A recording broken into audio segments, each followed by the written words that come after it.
Hello, everyone. Marty Chinesky here, along with my good buddy Ken Brown. We are your hosts of Local Sports Wrap-Up here on Wyandotte Cable Channel 15. Today is the 7th of November, 11/7. That's right. It's the year, I got the year right, it's 2022. That's right. All right. Hey, we weren't here for 2 weeks, so tell me what you've been doing for 2 weeks. Well, this past weekend is actually my favorite football weekend because the Cowboys didn't play. So I didn't have to worry about anything. I just kind of enjoyed the game. Just wear the hat. Put some different stuff on together, and I was a loser. But it was a good week. What about you? Oh, I've had a good couple of weeks. Weather was gorgeous, and the wind blew a window out of my porch. All them old windows on my enclosed porch, so one of them's gone bye-bye. I have to get that fixed. But yeah, it's been a great couple of days. I've played golf, I went to a nice function the other night, got all dressed up. Life is good. Yeah. Hey, the Lions won a football game. Yeah. How about that? No, that was actually a good win for the Lions, I think. I'm with the old Ken, and I wanted the Packers, so that's kind of how I lost. I lost. But, no, it was good to see the Lions win. It was 15-9 to end it or something? It was a hard game to watch. It was a tough game. But there isn't a single Lions fan out there that when they got the ball back, when Rodgers got the ball back at about the 30 or whatever, that he wasn't going to march it down and just score. Because it'd be SOL all over again. And really, it was 4th and goal. When he threw it, one guy, whatever happened there, ran the wrong route or he threw it in the wrong place. Everybody thought they were just going to come down and score. Come on.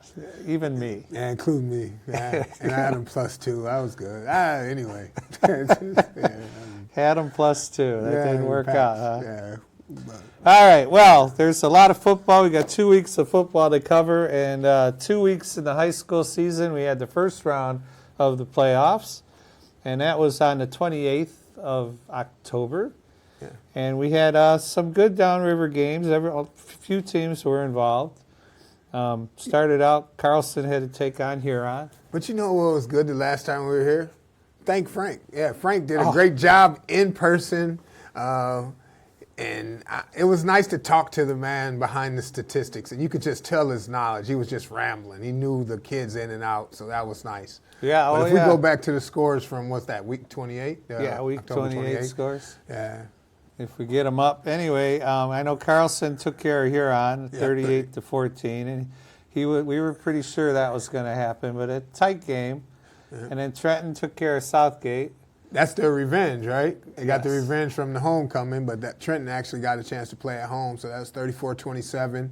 Allen Park went up to Grosse Pointe. And gave it to them. Yeah. That's good to see. 38-22, it went by 16. That was a good win.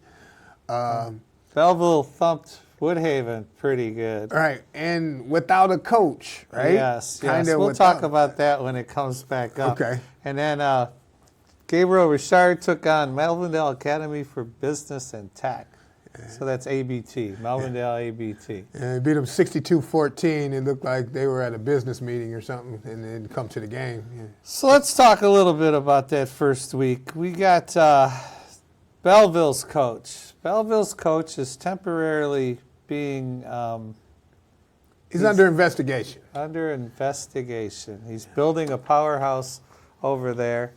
And unfortunately, he's gotten to the point where they're looking into some inappropriate behaviors, which is like going to pick up kids to get them to his school system, going out and recruiting kids. Now, these are not facts. These are what we think. And what we've heard, right? What we've heard. It hasn't been legitimized or whatever. That's why they're doing the investigation. Correct. But when Frank was here, we talked about it a little bit. And Belleville's coach was accused of driving the kid from Martin Luther King around to practice his freshman year. So it's about 3 years ago. And now that kid's a senior, and they're wondering why he didn't go to that school, and they're bringing it up. He went to King to play with the guy that's going to Oregon, the quarterback, is what the article says. So I read the Free Press article, right? However, the weirdest part, I think, is that we've been coaches, right? And if a kid needs a ride to practice, I'm picking them up. I'm taking them. I'm picking them up. Every time. Every time. If you're not coaching.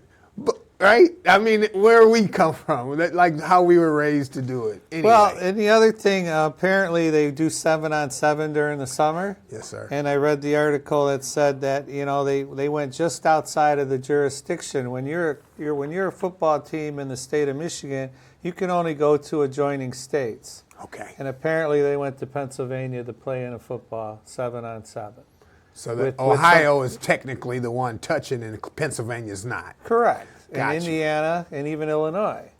And so they went beyond the border with 7 of his hand-picked kids. We'll probably have more than that because you want to have some reserves. Sure. We don't know how it works. Yeah. But that being said, they're looking into that.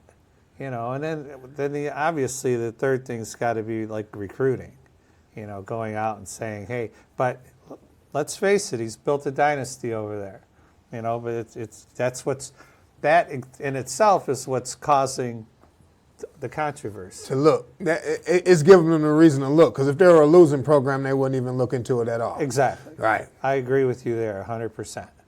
That if they were losing, so he sat out both games and probably has to keep sitting out.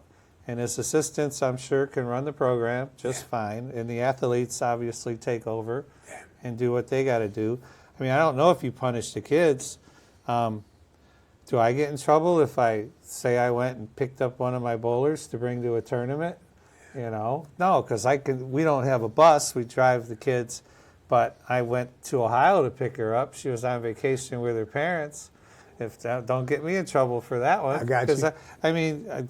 The mom said, we're not coming home this Sunday. I said, the tournament's Sunday. I said, I'll come get her. They went, all right, come get her. Yeah.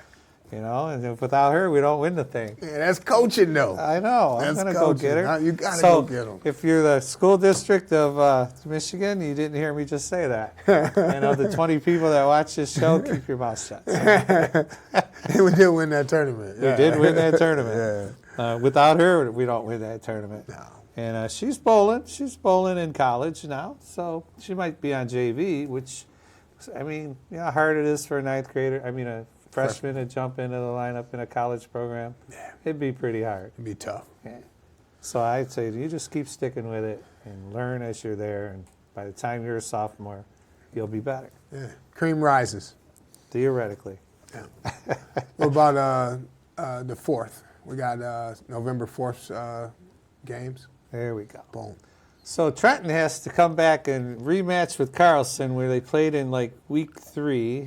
They were both 9-1, and Trenton took care of that game, and we'll talk a little bit about that in a minute.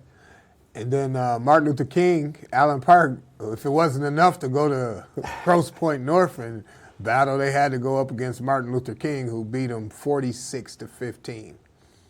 Ouch. Yeah. And then Gabriel Richard had to play Whiteford. They are familiar with playing that school. They're apparently a powerhouse, and ran up 56 points on them. Yeah. Speaking of powerhouse, Riverview gave it to Tecumseh 53-30. That's a good win for Riverview. The Pirates go. And then a big come-from-behind victory for Flat Rock. I believe they went for 2 for the win. Yes. They tied it up, but they were trailing Summit Academy most of the game. Came back and scored at the end. The game was in Flat Rock. So you got to know the crowd going crazy and, firing up the kids. And they move on. You like that call as a coach? We're at home. We're could have tied it up. We could go into overtime. We're kicking a field goal, or it just we going worked for 2? for LSU, now didn't it? Yeah. LSU and Alabama. Alabama just got loss number 2. Yeah. Does that put them out of the picture? Yes. No matter what. Unless Georgia can lose 2 games, I can't see it. Yeah, Alabama could beat Georgia, I guess, but I don't. Yeah, right. I think they're out of it. Any team with 2 losses shouldn't have a chance. Yeah. If TCU runs the board, and Michigan runs the board table, or Ohio State, one of them 2 teams should be able to get in with 1 loss. I agree. If that's the only game they lose. Clemson lost as well. So it's looking up for the Big Ten. I think that it hurt Go Green, Go White. I think that they probably shouldn't have beat Illinois. You know what I mean? Like if Illinois could have stayed relevant so that it gives Michigan a team that they beat with 1 loss instead of 2 or whatever. Gotcha. You know, but. Well, it's in their hands, Michigan's hands, and it's in Ohio State's hands. If they run the table out, they're going to be in it. I like the call. I think it's gutsy for a coach to say, you know what, we're at home, we got the momentum, let's go ahead and just put them to bed. I got this play written up or drawn up. Works every time. And it's going to work. It's going to be worth 2 points. So works every time. No, I love that. You know, so that's good for them. It's 29-28. That's the best game of the weekend. It looks like of that weekend. And that was just talk about going for it too. Like in the college game when it was Alabama, and then you're going to give them the ball back. You're going to give them another chance because after the 3rd round they have to go for 2 anyway. I'm like, no, let's give this a shot. Yeah. You know, let's give it a shot. And the defense not necessarily prepared for you have to go for 2 in the 3rd overtime, like you're saying. They know, hey, keep your 4-3 scheme, whatever you got out here, because.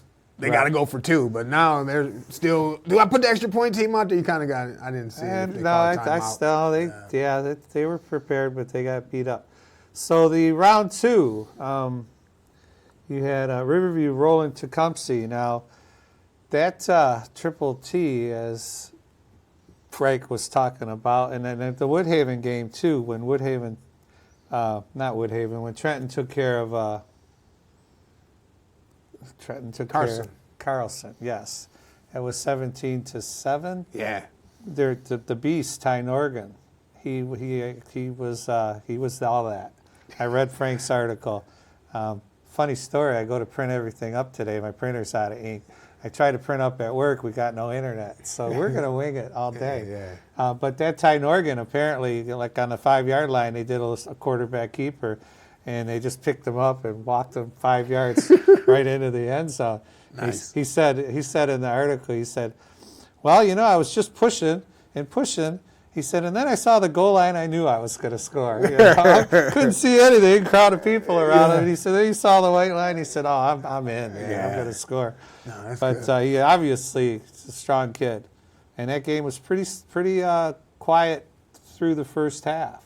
I think it was 3-0 or 3-0 or 6-0 through the first half, and then they made one and missed one. I think it was 3-0 at the half, and then Carlson tried a couple of trick plays. They did the hook and ladder.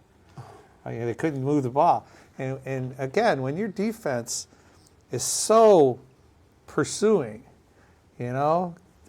Do a reverse, do something. They threw the ball to the one kid, and their running back come running around, and he caught it, and he flipped it that way. Guy took it down to the 9-yard line. Nice. They scored like 3 plays later. Yeah. Sometimes you just have to, you got to go into your bag of tricks. It's the last chance. Yeah. And I think that's especially important when you look at it from a standpoint, and we play each other regularly, right? So I got all the film. I got all the, I know exactly what you do. You know exactly what I do. It's just mano a mano, or who's going to win, And and it's the second time they're playing this year, so they got a great idea what you're going to do. Right. So some of that stuff is not going to work. You got to go to adjustments, kind of run some things just to see, okay, just give them this look so that we can change to this look later. I'm glad for Trenton, though. That's good. So this week, on 11/11, which is Friday. Veterans Day. Veterans Day, yes. 11/11/22. A lot of people got that day off. Marty doesn't. I think I'm going to try to take it too, Marty. Go ahead. Good luck with that. Good luck. Flat Rock is going to take on Detroit Country Day. Woo! That sounds like a tough one there. Yeah. And Trenton's got Mason. You start getting those mid-state teams. They're going to run the ball, they're going to be fast, and they're going to be excited to get around the field a little bit. And Martin Luther King, they took care of Rouge week 1. Yeah, we didn't have that up there. They played them week 1, and I think, they played them week 1, and then they end up winning last week against the team we just said. Right. King has to take care of Bloomfield Hill's Brother Rice. Ooh. Yeah, I think that's a great game. You know, if you're going, I wonder where that game's at. Aren't these regional games generally at a neutral site? They're definitely at a neutral. I shouldn't say that. I believe that they are at a neutral site. I know the districts, they go with the points and you can host it. Yeah. But the, yeah.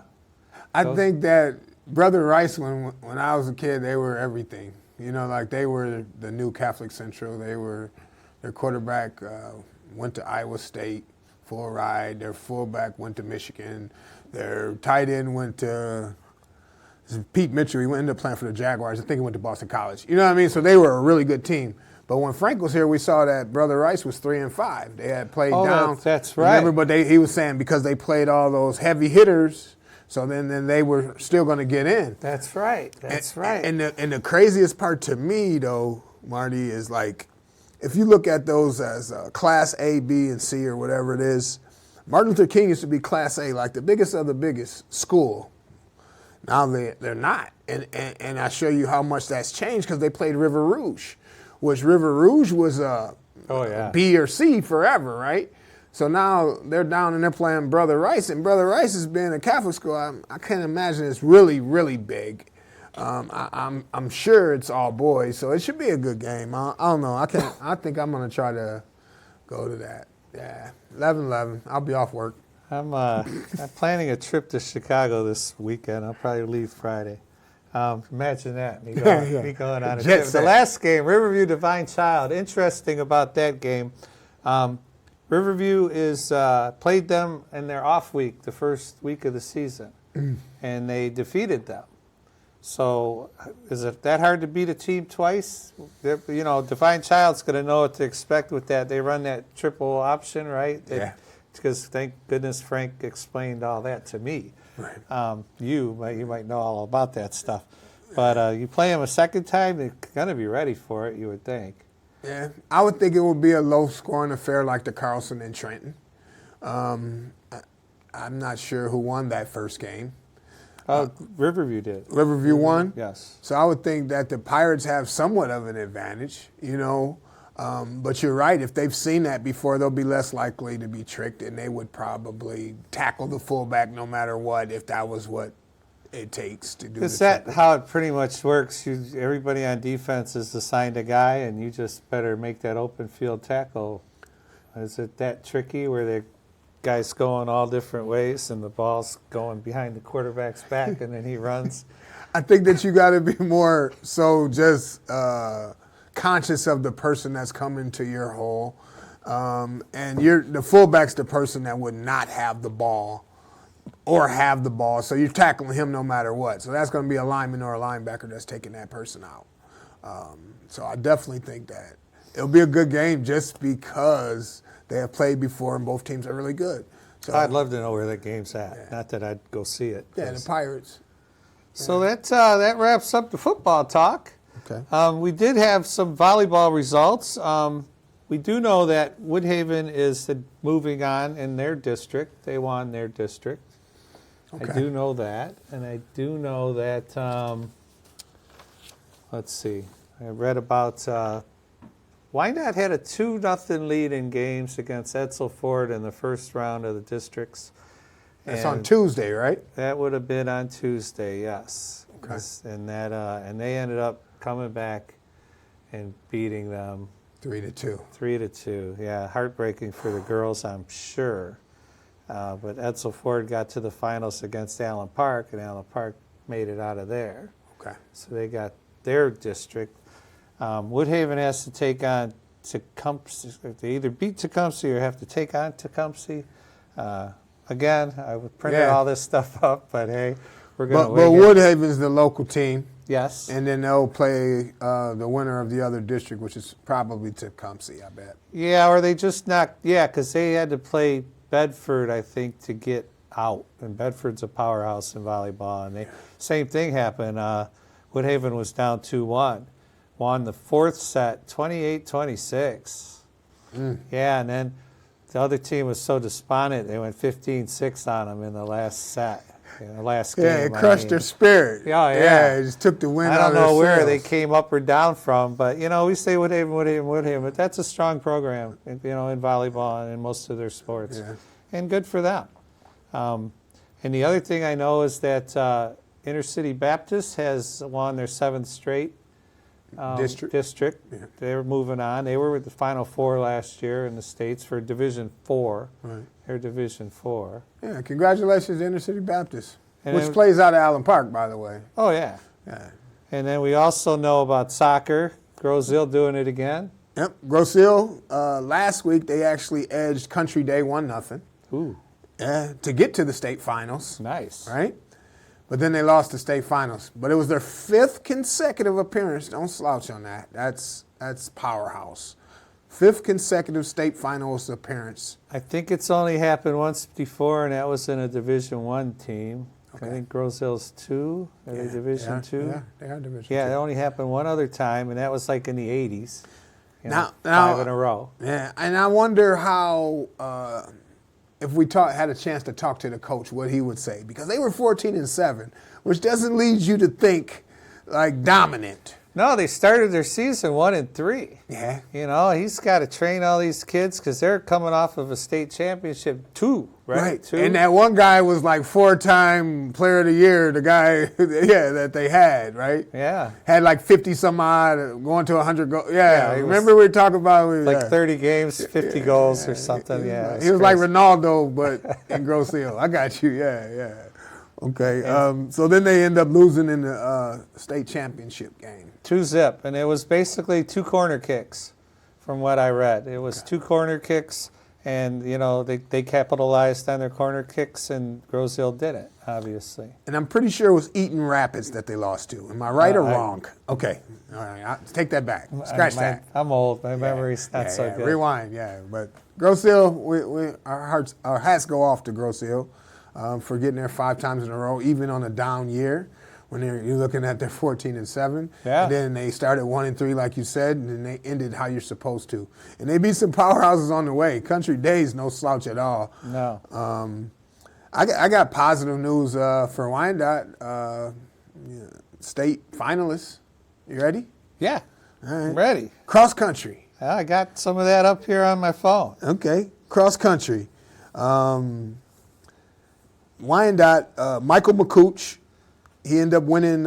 He came in 5th, 4th. He came in 4th place. I'm putting 3rd up, but he came in 4th place, and he qualified for state because it's the top 15 with a caveat that we'll talk about soon, I'm sure. Yeah, there's a crazy rule. Yeah. So Michael McCooch is the lone male representative for Wyandotte that's going to the states for cross country. The team itself now, they finished 6th overall. Okay. Top 3 teams in the state get to go to the finals. And if you finish top 15, but you're on those teams, they take you off the list and they substitute more players. So you could finish 22nd, 23rd, and still get in. And I like that. It gives more kids an opportunity to be absolutely. in, and get to the states. Yeah. Absolutely. And then you're going to catch those guys from the other regions. And Samantha Cost, who we were looking for last week, right? When we were looking, had to be 2 weeks ago now. We're like, where was Samantha? Where was Cost at? There she is, qualifying for state, as she should. 4th place overall, and she's going to the state finals, which I'm going to believe are this weekend. Who'd we have? Woodhaven had Peyton Scheffler. She was 6th overall, and the Woodhaven team finished 4th. Just missed, 15 points out of 3rd. But they, it's all on where you place. Sure. We did have a second Wyandotte girl, and that was Eleanor Grant. Yes, thank you. Eleanor Grant, she came in 22nd, but that's what made us read about the caveat, right? Because her team didn't make it to the state finals, and there was other teams that did. She gets one of those 7 extra slots or whatever. Correct, and that's good. That's great. And by the way, the girls for Wyandotte finished 5th overall. They tied with Monroe. Wow. So the top 3 would go, but they finished a few points back out of that. So congratulations to Samantha Cost, Eleanor Grant, and Michael McCooch, who are going to the state finals. Really close to us in Allen Park, Caleb Wynn, he qualified for state. Drake with a 13th place finish. So he would have made it no matter what. He was in the top 15. But then Drake Steele He came in 19th. He'll make it. And then Brady Horonic, he came in 22nd place, and he's going. And that's weird that Allen Park's not going as a team if they had a 13th, a 19th, and a 22nd. But they anyway, finished fourth. Oh, one away. 107 points, and the third place team had 101. So they just needed to be 6 spots better as a unit. Yeah. So good for the Allen Park team. They got some people running, and then we got some people running, and good luck this weekend. For those people that are keeping score at home, then Brady Horonic, if he would have came in 16th place, then they would have qualified. Well, if either one of them would have knocked down a spot or two. Yeah. Don't put it all on the kid at the back. That's all right. Well, no, those are the 3 that made it. The 2 that didn't. Let's say they were 29th or 45th or. Sure, you're right. You know what I mean? Yeah, you're right. Those are the ones don't let no one pass you. All right, as we wrap up, and we will probably see you in a week. We got 2-minute warning, just got flashed at us. Okay. Red Wings are playing fine. Lions won a game. Michigan's undefeated. Ooh. State went in and won a game they shouldn't have. Yeah. Good sports coming up this week. A World Series. Verlander got his second. Dusty Baker. Oh. You know what I didn't know, though? He said that he got his second. When Verlander won Game 5 or whatever, that was his first win in the World Series. Isn't that crazy? No, that was good to see, though, right? Isn't that crazy? Yeah. Solidifies a Hall of Fame career. All right. So me and Ken, we'll see you again next week. Thanks for watching. You saw it flash up, email us. Watch on YouTube if you just want to see it. Follow me on Facebook, and then you can get the link. Yeah, I always send out the link to the shows. Follow Ken on Facebook, too. What the heck? Are you on Facebook? Very little. Yeah, I'm barely on it myself. Yeah, very little. Hey, thanks for watching. We'll see you next week.